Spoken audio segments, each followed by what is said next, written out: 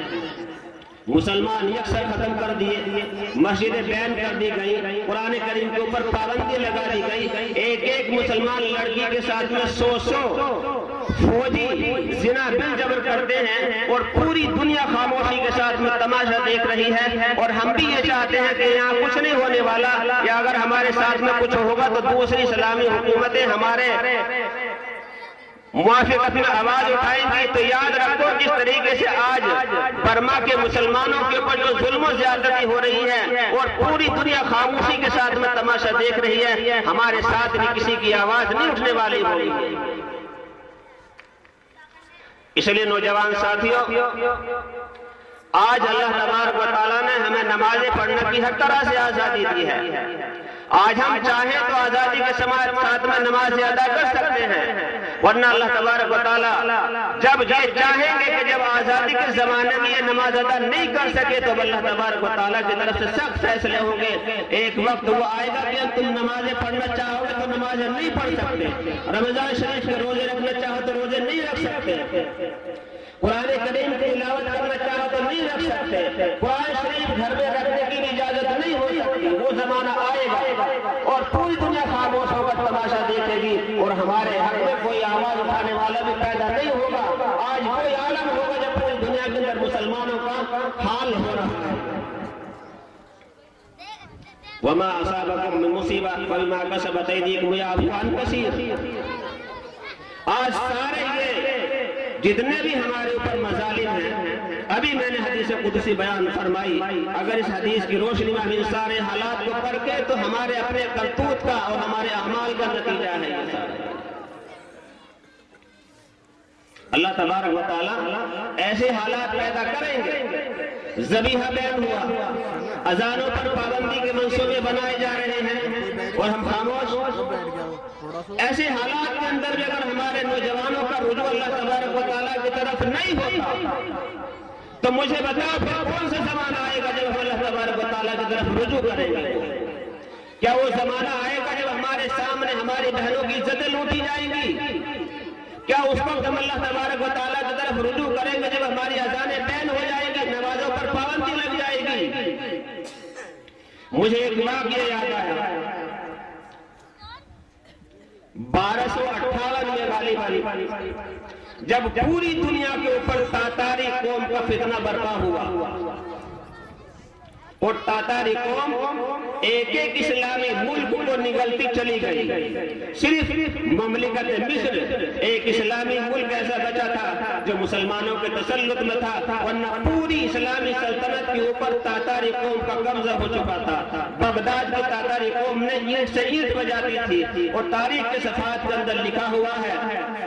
کہ تاتاری قوم نے بطور یادگار کے ہزاروں کروڑوں لاکھوں مسلمانوں کو قتل کر کر کے ان کی کھوپڑیوں کے بغداد سے باہر مینارے چندیے بطور یادگار کے، اور جب کوئی قافلہ بغداد شہر سے دور ہوتا تو انسانی کھوپڑیوں کی وہ مینارے دور سے نظر آتی تھی بطور یادگار کے۔ اتنا قتل عام مسلمانوں پر تاتاری قوم نے کیا۔ واقعات کے اندر لکھا ہے کہ